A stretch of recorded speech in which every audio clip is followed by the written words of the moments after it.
So we've learned how to run payroll reports for the temps. Now we're going to go ahead and set up new temps with PIN numbers so that they can track their hours in our digital time clock. You will use the accounts payable login that has been provided to you separately. There are two windows. Once you've gone here, you will also have that password again provided separately. You'll go ahead and come in. You will choose the tab Users, and then you'll go ahead and you'll select Add User.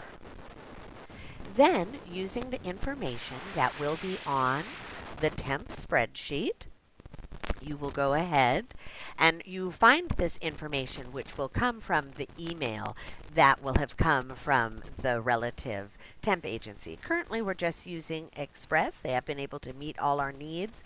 We also have Eastridge and we have Manpower in the event Express is not able to meet our needs. So the two new people we're working with are Randall Sellers and Andrew Gasto.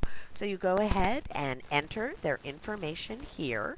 Everything from this point in the white remains the same. The rate to the agency, the rate to the employee. So let's go ahead and fill all of that in. Once you've filled that in, you'll want to create the username.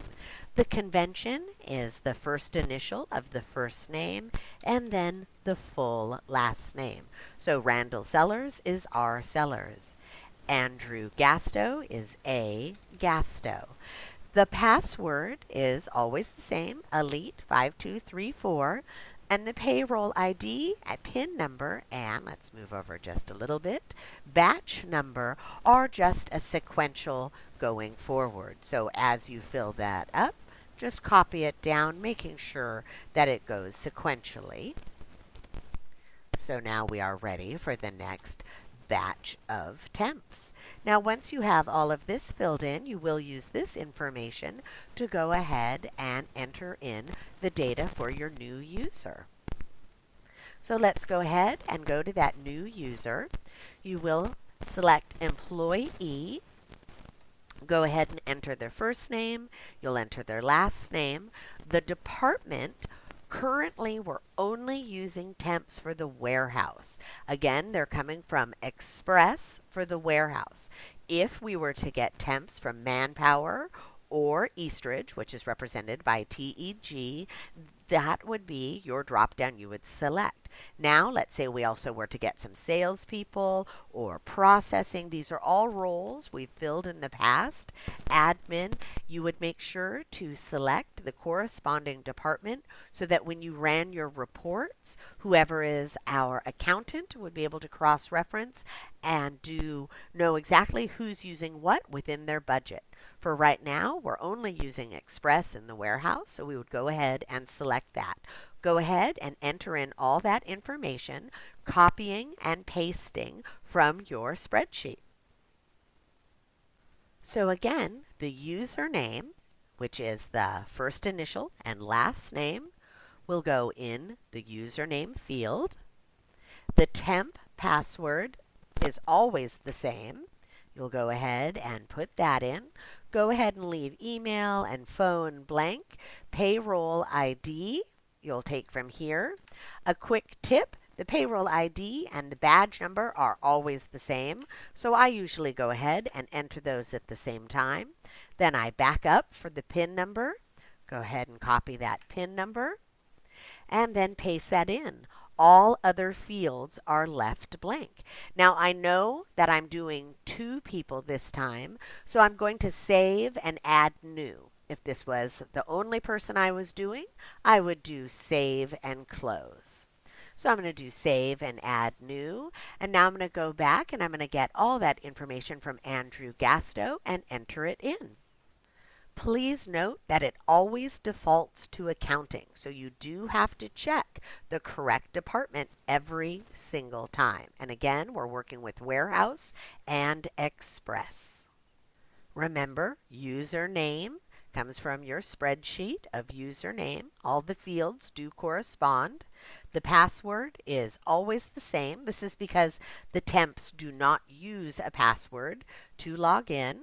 Then you'll go ahead, get that payroll ID. Remember that handy tip. The payroll ID and the badge ID are the same number.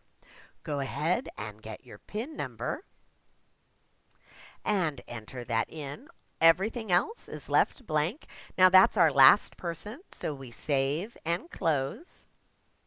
And then an important piece for when you're running the temp payroll reports, again, so accounts payable can find and balance their spreadsheets, you need to enter in their pay rate. So you'll go back. All right, so we're going to look for Randall Sellers.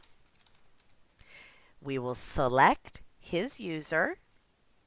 We will go to his hourly rate, which defaults as 0, the hourly rate.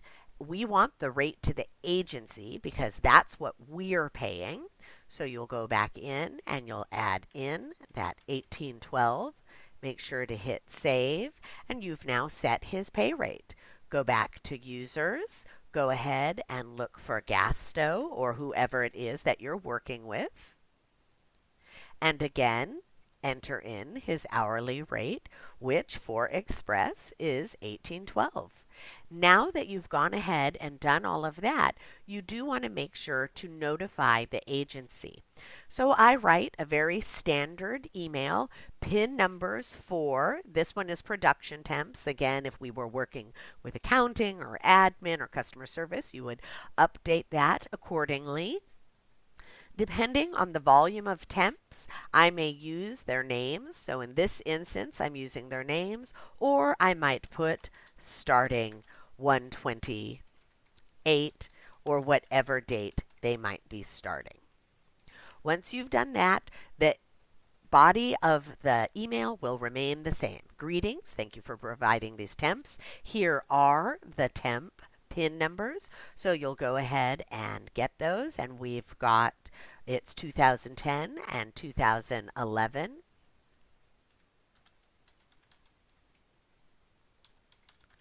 Oh, helps if you enter it incorrectly. Then I just remind Juan, and often it's actually Juan Covarrubias, but one of the Juans, make sure to let those temps know how to use our digital time clock. Because they share this email with their temps, I do let them know what the digital time clock system requires. It's 4 punches a day. 1 to start the day, 2 for lunch. Lunches are 30 minutes. 3 to end lunch, and 4 to end the day. Temps do not need to punch in or out for breaks. Then, once you've made sure that all of that is accurate, you want to send that to Kaylee. And I always include John Weed. He's the new owner of Express. I include accounts payable so that they know we have new people. So when they get that temp payroll, they know that I've added volume to the temps. And then, of course, I use operations, which is for Juan's attention. We go ahead and we send that. And now we have added temp PIN numbers. Thank you so much.